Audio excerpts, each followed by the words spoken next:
Sure. Again, thanks for joining us today. Great to be 2-0, but know that it's still just the beginning for us. When you think of the Charlotte game, it was kind of a role reversal for us, coming off of the first game where defensively I thought we played really well, and then offensively we weren't real happy with the execution. Special teams continues to be a consistent factor for us. You go into the Charlotte game, then offense kind of figures it out, and we get the execution we want out of our offense. And then defensively, they're in the locker room a little disappointed in how they played. So what we'd like to try to do this week is put it all together. Special teams has continued, like I said, to be consistent. A big play there with the surprise onside. Recognizing it, we did a great job communication on the back end with the rugby-style punter, which is the first we've faced this year. Excited about the opportunity here in the Shell, 7:30 at night. Really hope that our fans and our community show up for the players, for our team. To have an opportunity to play a team which I think is a top 25 team in my mind, SMU, explosive offense, play really good defense. To have them here at home is a great opportunity for us to take the next step as we continue to try to create an identity for our program in 22. So our captains for this week, Jay-Sean Jones, Jacorian Bennett, and Ahmad McCullough will lead us against SMU. And with that, I'll open it up to any questions. Hey, Coach. Tarheeb's still not listed on the depth chart. You said you would know more Monday. Is there an update on him? Yeah, he ended up having surgery to repair a tendon in his finger, which, so he missed last week. Probably be out this week, and we expect him back for Michigan. Coach, you mentioned, SMU, borderline top 25 team in your eyes, starts with their offense, Tanner Mordecai in that receiver room. What are your, early impressions of that side of the ball for them? I think the big thing for us is that we better be prepared to be challenged vertically. They take at least 10 shots a game. Number 11, their receiver, gets a lot of vertical shots. He's targeted on close to 50% of the balls thrown. Big-time player. Number 1's another one of those big-time players. They got a receiving core that will challenge us vertically, but then you look and they also do a great job of getting the ball out horizontally in space, where we've got to do a really good job on those now screens and bubble screens of getting the ball tackled. You mentioned the pass rush after the game. What do you feel like those guys need to do to take the next step in that area? We don't get a lot of opportunities when you look at how we play defense. We play with our pass rushers typically are in guys that are in the 4-eye alignments. The biggest thing that we take away from last week was we lost contain. There were times where, the way we pushed the middle of the pocket with our two interior guys, they do a tremendous job. Ami Mo, Tommy Kingbasote, all those guys have done a good job of pushing the pocket in the quarterback's lap, and that's where our pass rushers on the perimeter or on the edge have to be in position to contain the quarterback, which would have allowed us to have a few more plays. I thought the loss of containment after watching the tape was probably more of a factor than us having a lack of pass rush. Coach, kind of building off of that, you said that there was a lot of disappointment from the defensive side of the team in the locker room. What did that stem from? It stemmed from them not playing to the standard. Any specifics as to where you saw the lack of standard? We gave up contain. We missed tackles on the perimeter. We didn't plaster receivers when the quarterback scrambled. Those are all the things that we did a good job of the week before and didn't do a good job this weekend. Hey, Coach. This weekend, Talia's playing here, and then on Sunday, Tua's playing against the Ravens. I want to ask just what has it been like over the years coaching both of them? Two different personalities, as I've stated before. Tua is one of those guys that people gravitate toward and has that welcoming personality. He's never met you for the first time, whereas I think Leah is a little more of a reserved personality, really to himself, doesn't like the limelight. If it was up to him, he would not do media, he would not do anything, but unfortunately it's part of the lay of the land for you as a quarterback. Both guys love the game of football, were raised really well, mom and dad. His dad, Nalu, was there, gave them the foundation as a quarterback coach growing up, and so they both understand the position and really talented players. Mike, forgive me if you've already addressed this. Tanner Mordecai had a heck of a year last season. He's off to a great start this year. What makes him special? What's going to make him such a challenge for your defense this week?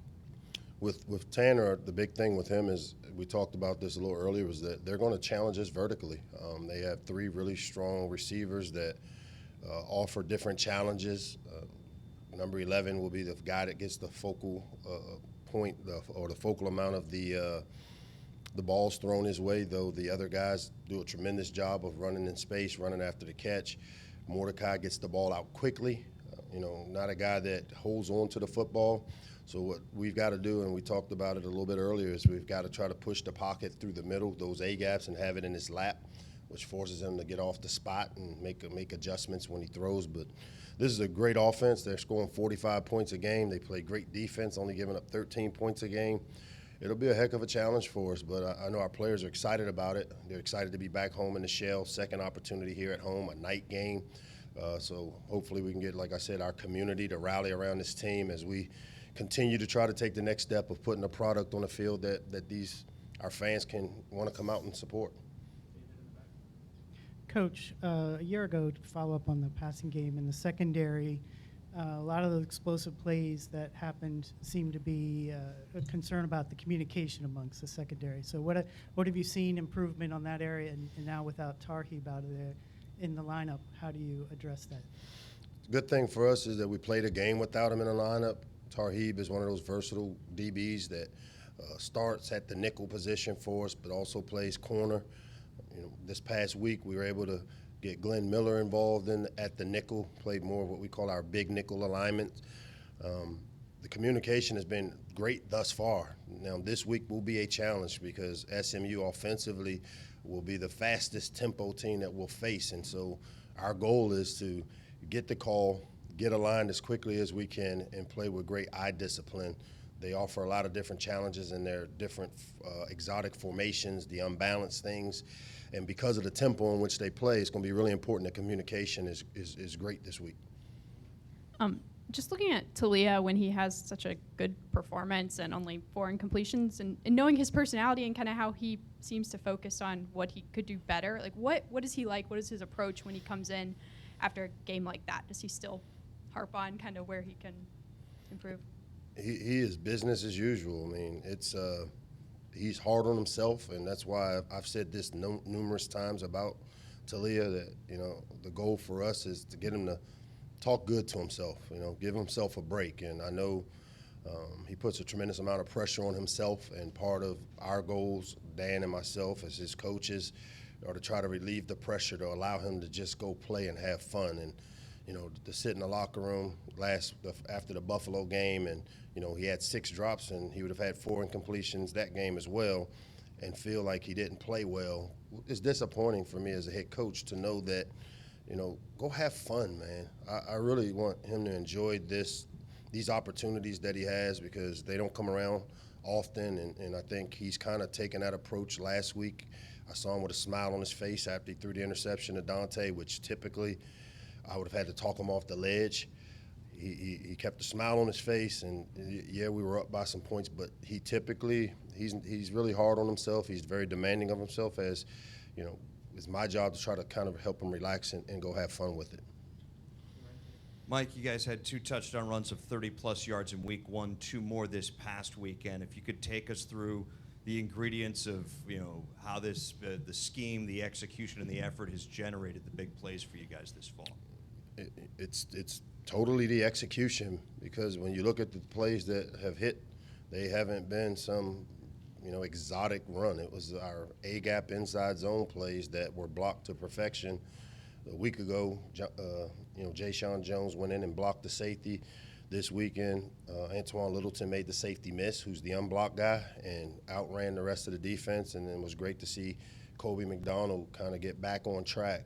He's kind of been the mystery guy the last couple of weeks, and really put in a good week of work a week ago. I've said it in here, I like the young running back group. This group has potential to be a really, really talented, great, dangerous weapon for us as a complement to what we already know that we have with our receivers and our quarterback.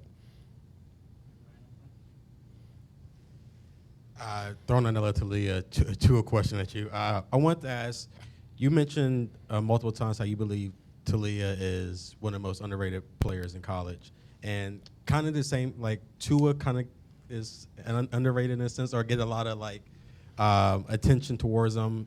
I was wondering, how do you think both of them kind of handle the spotlight that comes with being a quarterback? You know, it's hard to say that a two-time Heisman Trophy finalist is underrated, so I can't speak on necessarily what's going on in Miami for Tua, but I mean, anybody that saw college football the last few years understood the type of player that Tua Tagovailoa is, in my opinion. Your question was what now? How do you think both of them have handled the spotlight being a starting quarterback? I would say they both have handled it really well. Tua's kind of dealt with a lot more than probably Leah has because of the microscope of being in the NFL and what comes along with that. Leah has been looked upon here as a guy that we all within our program know and understand what he brings and how he's been a tremendous asset and value, brought tremendous value to our program with how he plays. I think he's been treated fairly locally, but I just think from a national standpoint, that's where when you see the top quarterbacks of the, going into the season and top quarterbacks from a week ago, you very rarely see the Taulia Tagovailoa, which is, to me, he's one of the top quarterbacks in the country. Coach, you touched on it briefly earlier, but with your program looking to take the next step and the atmosphere and a great opportunity with a home game on Saturday night against a great team, how important is it to have an atmosphere here at the Shell, moving forward? It's important for not necessarily our team because we can't be externally motivated by who's in the stands. I think it's important because it shows the type of support. I get asked and told the thing that we need to do or I need to do is close the gap between the top teams in our program or top teams in our league. Well, the challenge is, will our fans close the gap and help me close the gap with creating an environment that makes it tough when people come in the Shell, that also gives us an opportunity to showcase that we have a community of people that really love what Maryland football is all about and coming to support it. To me, it's committed and connected. For us to have the type of program that can go out and recruit the type of players, we need to show that we have a community that really values what this program's all about. And we've got to continue to do our part, but it takes two of us. Coach, obviously, losing Tarheeb still isn't something that a lot of teams would be able to come back from this early in the season. What have you seen from the depth there at the defensive back position in terms of, trying to fill that gap while it's there? And is there an update on Corey Coley? I know he didn't dress the first couple of games. Losing Tarheeb, obviously, because of the experience he has, you can't get it back, but what we do is we prepare for these opportunities. That's why you see number 17 out there playing in the first game against Buffalo, some meaningful snaps. That's why you see 26 out there playing meaningful snaps for us early because, injuries are part of the game. And as you guys know, I don't spend a lot of time fretting over when we lose a guy because we've got to have the next man up mentality. We've recruited to create depth so that when we do face injuries, the next man has to be ready to go in and play. And I've been really happy with the way both the two freshman corners, 17 and 26, have played. And they don't know what they don't know, and that's been great because they come in and they compete. Obviously having Tarheeb to be back hopefully next week was not a major injury. It was obviously a freak accident in the locker room that just got it fixed, and he'll be back. But, this is a great opportunity for 26, 17. Fortunately, Jacorian Bennett has played a lot of football for us and Deontay Banks, so that we've created some depth out there that helps us when we do lose a guy like Heeb. Coach, you said you guys Update on Corey Coley. He practiced yesterday. Expectation is that he'll be available this weekend. Coach, you said that Glendon Miller would be filling in mainly for Tarheeb with the big nickel role. What does he bring to that role, and what would you kind of be looking for? Glendon played nickel. He played safety. He's played some corner here. He brings a physicality to the position. Obviously, when you play what we call our big nickel, we play a safety rather than a corner. Sometimes that puts you in a position where the matchups become an issue if they're in 11 personnel. Because of Glendon's coverage ability, playing corner early in his career and then making a move to safety, we felt he gives us the best opportunity being inside on those slot receivers. But he also is a very physical player, so that, a guy that has the ability to blitz off the edge and create problems from that standpoint. And what's one or two things that you'll be looking for from those first few drives in SMU that let you know, okay, our team has the communication between everyone in the secondary is